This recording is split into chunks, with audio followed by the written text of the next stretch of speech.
Associate sponsor UltraTech cement.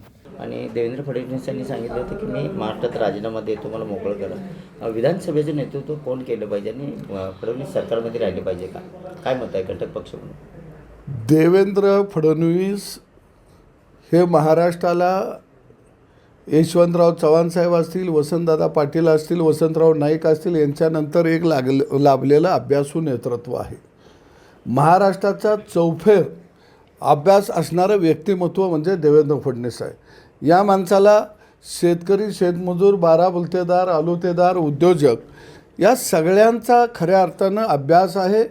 नेमकं काय करायला पाहिजे, कोणती दिशा असली पाहिजे या राज्याची विकासाच्या दृष्टीनं, याचा एक अभ्यास व्यक्तिमत्व म्हणून त्यांच्याकडे बघावं लागेल.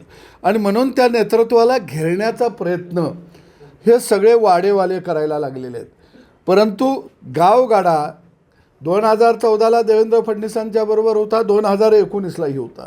येणाऱ्या निवडणुकीमध्ये सुद्धा गावगाडा हा देवेंद्र फडणवीस यांच्याबरोबर असणार आहे की त्या माणसानं गावगाड्यासाठी अहोरात्र काम केलेलं आहे.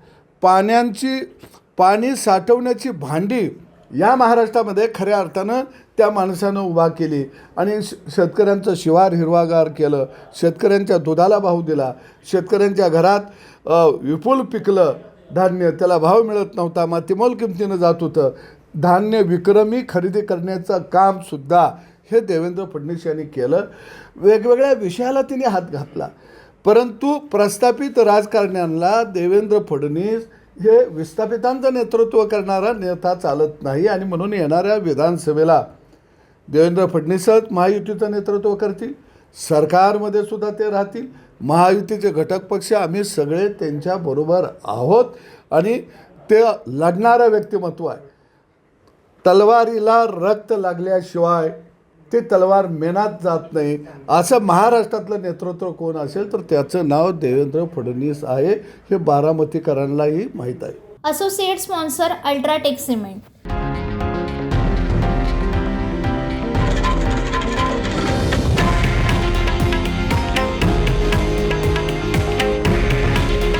हे आहे देशातील नंबर 1 न्यूज नेटवर्क आणि आपण पाहत आहात TV9 मराठी.